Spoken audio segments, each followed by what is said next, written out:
Hello, this is the second part two of a 47-part series on the coronavirus. No, I'm just kidding. It's part two of the more info and more talking about the coronavirus than you want to hear. Uh, this one, what I want to talk about is not just why the government doing it, but some of the negative ramifications. By the way, I want to list sites that I use. I'll put them in the description. I won't put them in the description for this video. I'll put them in the description for another video. No, I'm just kidding. I don't know why. If you listen to me, you'll learn I have a sarcastic sense of humor. I'll put the links in the description for these. These are sites that I've used that have been very helpful to me about linking me to other data. Because if somebody says something about, lots of people have agendas and they say things about things. And like some of these sites are small government. They don't like big government. So obviously they're going to hate what's going on with what the government's doing with COVID-19. So, you have to take them with a grain of salt. But so when they tell me something, then I go and look at where they get the data from. And then I use the data to decide for myself what I'm thinking. So because I like data. I'm not big on opinions. I'm more big on data, especially from relatively unbiased sources. I don't know if an actual unbiased source is possible. But anyway, the sites that I go to, I'll leave the links in the description, are there's LouRockwell.com, there's TargetLiberty.com, there's MISES.org, and there's RonPaulInstitute.org. And I watch his channel, which is on pretty much every day, which is the Ron Paul, I'll put a link to it, the Ron Paul Liberty Report. And he usually hosts that with a fellow named Daniel McAdams. Is it McAdam or McAdams? I'm sorry. I'm not sure. But anyway, Ron Paul is Dr. Ron Paul, the fellow who's like, he was head of the Libertarian Party of the States a long time ago, and he was a congressman for a long time. He's a libertarian. He's in the Republican Party, but he's a libertarian. I agree with much of what he says. I don't agree with everything he says. I'm not a libertarian per se. I think libertarians tend to believe that governments, for instance, with welfare, I think they believe that basically you should be on your own. That if you need welfare, you'll find your own way out of it. I don't agree with that. I believe that government should. I think it's up to the governments to provide the basic necessities of life to people. I think that's one of their major jobs, and libertarians and I would not agree on that. But foreign policy and small government to a point, I definitely agree with it. Balancing budgets, smaller military budgets, I definitely agree with that. So most things that Ron Paul says, I tend to agree with. But anyway, those are the I'll put those links in the description.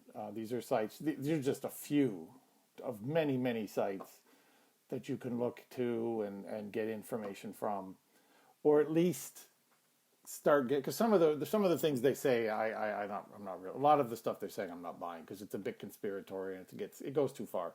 I think it might be true, but I need proof before I'm going to believe it.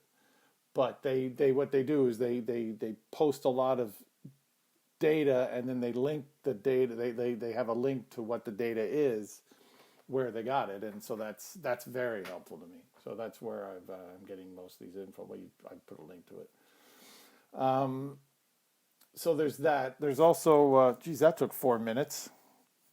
Gordon Bennett. I got to find a way to brevity.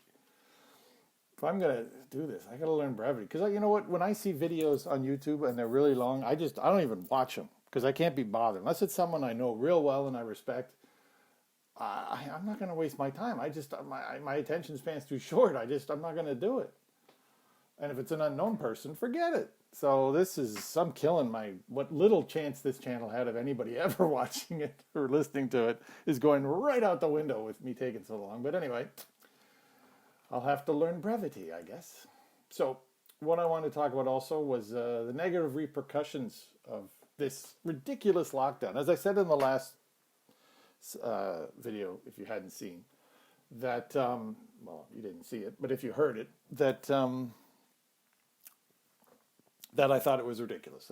That most people that get this, statistic after statistic shows that most people that get this have, just one sec. I don't know why I'm saying just a minute when I just put the thing on hold, the tape on hold, but even though there's no tape, get to it. So there's another site that registers the death rate. Lovely positive discussion. It's the New York State Department of Health. And I got that link from the aforementioned from the last site, worldometers.info coronavirus. I'll put a link to it in the description. And it has, if you go to, it's the COVID-19 tracker for New York State. And then if you go on the right-hand side, you go down, there's click for fatality data. Oh, there's upbeat stuff. And when you do that and go to the bottom of the page, you'll have top 10 comorbidities by age group, which I assume means what most people have when they're dying of it. And what it says is 87.7% total fatalities have at least one comorbidity. And but they don't even mention weakened immune system here. So I don't even know if they're counting that. So that would raise it even more. But even this is in New York. These are official Department of Health, New York State, for all of New York State.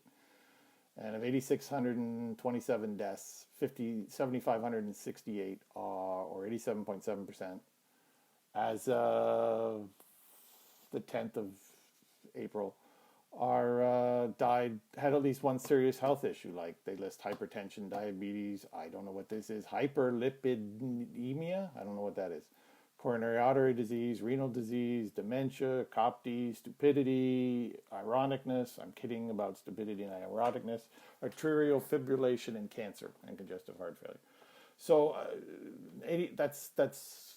that's why, again, more proof that the vast majority of these people are dying that are really sick, mentally, physically. And fatalities by age group, here's another statistic, and they have, what is it here? And of here, I just did some quick math. It's roughly 82 or 3% of the people dying are over 60. And almost 2/3 of them are over 70. So this is, this is a disease that kills people that are generally quite old, and over 30%, over almost 40% are over 80. I mean, this is an old person's disease, and what old people generally have, they have a lot of ailments, serious ailments, and that's why it's killing older people, and that's what it is. And if you go to 0 to 9, no one's died yet. Well, sorry, one person in the whole state of New York has died. 0 to 9. That's the one good thing about this thing. It doesn't seem to, the younger you are, the less it bothers you. That's really nice. I mean, I know flu can sometimes kill very young children, but this one doesn't seem to be that way. So that's like the one good thing about it. 10 to 19 ages, 6 people have died. 20 to 29, 44 people have died. Then you go up to like 80 to 89, it's 2,179%. So people, if you're under 50, you're not going to die of this unless you have a serious health issue. I mean, it's possible, sure. I'm sure somebody said, well, I heard some little girl in blah, blah, blah died of, somewhere in Buffalo of this. But A, we don't know if she had other underlying health conditions that her parents just didn't know about yet. Or B, okay, she's one of 1,000 or one of 1,000,000 that get it and die of it. It's just, if you are under 50, the odds of you dying of this thing, if you are reasonably healthy, are extremely long. Like the chances of dying of a car crash are way better. So just please don't worry about it, okay? Now if you don't go near people who are sick and old, because you could give it to them and then they could die. But this is my point that, it's already 9 minutes. That the government is blowing this gigantically out of proportion. And this is, I was looking things up before I did this, and domestic violence is up because of this. And there's where is it? Oh yeah, an article in the Guardian. It says lockdowns around the world bring. Was on where's the date? March 28th, so a couple weeks ago. Lockdowns around the world bring rise in domestic violence. Activists say pattern of increasing abuse is repeated in countries from Brazil to Germany, China to Greece. So, I mean, it makes sense. If you're being locked down, say you live with someone who's physically abusive, normally you can get out. You know, you go to work, you go to school, whatever. Now you're stuck with them. This jerk, this hideous human being, you're stuck with. So now probably a he, is bored. Could be a she, but it's probably a he. And he's like, oh, I'm bored, depressed, so I'm going to slap you around a bit. Friggin' piece of dirt. And so, like, it's natural. I'm not laughing at it, but it just seems natural. You're going to lock people up. This is the result. One of the results. Also, too, I'll put a link to the description to that and all of these things I'm mentioning. And this is from the print. I don't know what that is. The print .in. It's on from today. And it has, we have a new problem. America is drinking its way through the coronavirus crisis. Alcohol may be essential for some, but too much of it is dangerous for many, both now and into the future. Are alcohol sales actually essential? What? According to the federal government, just over half of Americans. Well, I don't care about that. Anyway, the point is that alcohol is I read it's like something like 2.5%. Oh, according to Nielsen, feel it.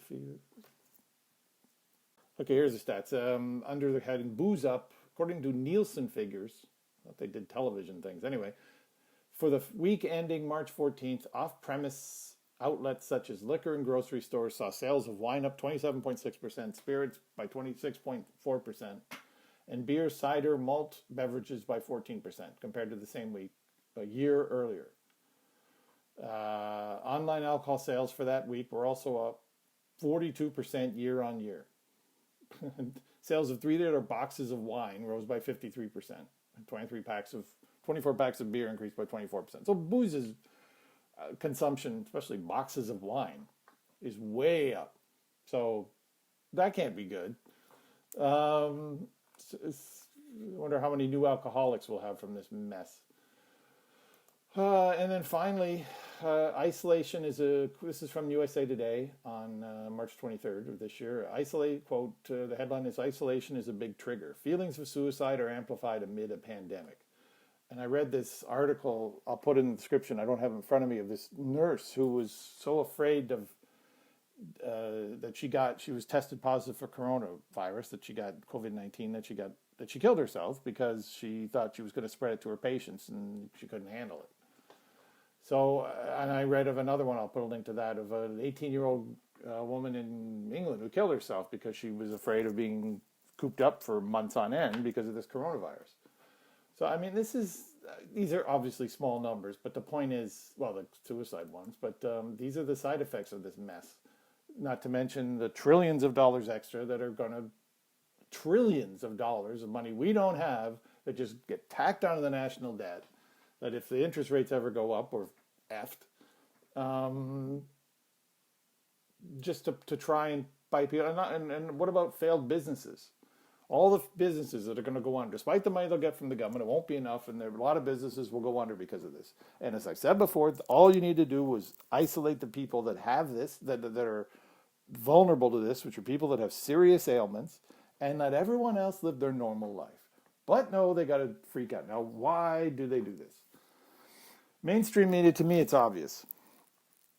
I mean, the ratings for mainstream media, I'm talking about television media, have been going down for years to the internet because the internet is killing them. I mean, I read the average age of people that watch CNN and Fox now are like in their 60s. I mean, their viewers are literally dying out.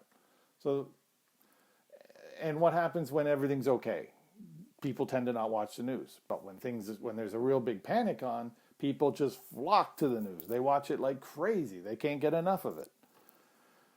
And I haven't seen any numbers for it. I haven't bothered, but I'm quite sure the ratings for the news have gone through the roof over this. People watching the news. Oh, what does it say? Oh, so what's the news going to do? What is a for-profit news source going to do? One, are they going to say everything's okay? Are they going to say what I just said? Say, look, you're overblowing this. Everything's okay. From what we can see, these are the numbers. No, because then if everybody believed that, they'll just go right back with their lives and they'll go, oh, okay, no big deal. And they'll stop watching. But if they say, oh, look, it's a nightmare. This is horrible. What's going on? And they bring in all these quote unquote experts who are dying for government grants and just attention, Mr. Fauci, Dr. Fauci, and when they come and they say, oh, it's all hell's breaking loose, and by the way, when these people that do mathematical models, that's insanity. When they say mathematical model says there's going to be 1 million deaths. Well, I'm not an expert mathematician, but I do know that I'm pretty sure you have to do a mathematical model properly. You have to have some constants. If we have no constants, we don't know what the death rate is. We don't know what the infection rate is. We don't know then how do you do a mathematical death model if you can't even if you have no constants? That's crazy. It didn't make sense to me. And then of course later on, early on they came up with these death rates or these death numbers: 1 million dead in this, 500,000 dead in England, and sure enough, very quickly they drop it way down. But the point is that the mainstream media has a vested financial interest. I know this sounds conspiratorial, but the fact is they have a vested financial interest in getting people to watch.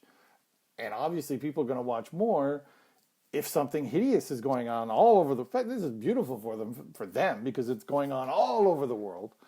So people are freaking out all over the world, and they love it, and they'll never admit it, but they love it because as long as no one dies that they know, they don't care. They love it because it's like they make more money, and their bosses are happy, and their shareholders are happy, and everybody's happier except those that are dying, and those that are stuck inside panicking. The mainstream media has been incredibly irresponsible at this, just amazingly so. Everyone I look at for left wings and right wings. I would say, if anything, the right wing has been a bit better. Probably just because Trump is in. By the way, I have very little respect for Donald Trump as a leader and as a person, but even if I know of the guy, but. Obviously Trump's in power, so obviously they're going to be more supportive of what he does, the president does, and right-wing governments do because they're right-wing. So Fox is obviously being nicer to Trump than CNN is. But you look at PBS and they're like, oh my God, they're like, oh yes, we have to do this and that. You have to stay inside and they're falling for all this crap. And it's like, now, mainstream media has a vested interest in this thing staying frantic and staying for a long time because they'll make more money. They'll have higher ratings for certain. It's for certain. So that explains why they're doing it. That explains why they're not being biased or why they're not being unbiased. They're being biased because they make more money the longer this thing goes on. The government, who knows? I would suggest that it's because the government, I have almost no regard for politicians. My guess is 95% of them are corrupt, useless bags of dirt. They just, not all of them, but most of them are just complete waste of time, especially the higher up in the food chain you go at a federal level. And bureaucrats, some of them do amazing work, and some of them are just incredibly corrupt jerks, terrible people that just want power and money and power and more money. And so both of those groups would be loving this because now the government has ultimate power. They can tell everybody to do whatever they want. Come home, go home, stay up, go out, go home, do whatever we say. And the people are just like sheep. They're doing it. Oh, sure, whatever you say, yeah. In fact, the people are asking them to come down even harder. People are screaming at, they see people having fun at the beach. Oh my God, they're terrible. Arrest them. I saw a father and a child were playing baseball in a field. I think it was in Texas, and the police came and arrested him and took him away. It was an empty field. No one was there, but they took him away anyway. This has gotten nuts, completely insane. And the government obviously loves the power. They don't care about the debt because all these people that are ramping the debt up, what do they care? They're rich, they're wealthy. They don't They don't have to worry about it. And they'll probably be dead before before the debt really starts to come online, has to be paid for. So they don't care. I mean, governments love to spend money. Because it makes power with people. They can make people happy by giving them money that they don't have. So it's a terrible. The governments love power. High-end bureaucrats. Some of them are good, but some of them are absolutely horrible. They just want more power. So they love this. So the mainstream media loves it for more money. The government loves it because they get more power, which is what most of them want. I'm sure not all of them. I imagine not all of them want it, but many of them do, and they just love it. So why would they slow it down? I hear Sweden is giving people a lot more freedom. They're not shutting down restaurants. They're giving them more choice, which is great. I hope they keep doing it. I hope their numbers prove that it didn't make much difference. We'll see. But this is a terrible situation. It's being massively overblown. From the last videos, the statistics I showed. They should have just told people who had it who are serious, who are at risk to self-isolate and maybe raise some money to help them, and let everyone else go about their normal business. Now we're going to have an economic depression, 30% unemployment according to the Federal Reserve. Stock markets have plummeted, but they'll go back up when it's done, because the Fed is just central banks around the world are just pouring money into the stock market to prop it up, keep their rich buddies going. But this is awful. And the worst part about it is that people are going along with it. That's the worst part to me. The people are not only going along with it, but they want the government to get even more intense. I mean, they're scared. And they're scared over almost nothing. Almost nothing is that, okay, that's too far. They're scared of something that's being massively blown up. Way blown out of proportion. All you need to do is protect the people that are vulnerable and let everyone else live their normal lives. And people are panicking. You tell people that, they refuse to listen. They say it's fake news. I show them data, and they're like, no, that's not right, or they won't talk about it. They say, well, I don't want to look at it. And it's almost like my last thing about it is that it's like the mommy and daddy kind of thing. It's like, when you're younger, you think, mom and dad, they don't understand me. They don't know what I'm about. They don't know. They get on my nerves. They're like decent parents I'm talking about. They don't know. But then if you got really sick, you go running to mommy and daddy. Oh, mommy and daddy, I broke my leg in 2 places. What do I do? I'm in debt. Please help me. And mommy and daddy make it all better. It's the same kind of thing. It's like the guy, people are talking about how little they trust the government, which is good. How little they trust the media, which is good. But then when something really bad happens, they go running to the media to tell them everything they want to hear. And they go running to the government to get them to make it better. Please, please make it better. Please, please, mainstream media. We're sorry we said you suck. You're wonderful. Such hypocrisy. Such hypocrisy. And such weakness. Like sheep. Just blindly believing what they're told without doing any research for themselves. Whatever the media says, they bring on some guy who's supposedly an agent or an expert, and he's not. He could be a bureaucrat for all they know. They don't care. He just says what they believe, and that's good enough for them. And how many lives will this destroy? How much debt will this add to? And how long before we can take these secure things off? And what about the next time this happens? I said that would be the last thing I'd say on it. Okay, this one will. What about the next time this happens? On just any level. Now that they've got this into people's heads, that, something bad happens, we can now shut everything down. Because we did it before and we survived, so we'll do it again. So people will start sort of looking towards it as an expectation. It's just another way for government to take more power from you, more freedoms, more freedom of religion. I'm not religious, but I mean, people are, and they're not allowed to go to church. So it's restriction of freedom of religion, freedom of movement. Oh, that's massively being constricted. So anyway, it's a terrible, terrible situation. I find it very depressing. Not suicidally very depressing, but just it's depressing to watch the government be so weak. But it's not the first time they have. It's just I haven't seen on such a world scale over something that's, other than for the people that are really sick, that were really sick already and could die of this thing. Other than though, for those people, it's pretty much not going to hurt too many others. So this is blowing galactically out of proportion. Anyway, thank you very much if you lasted this long. Thank you very much. Yeah.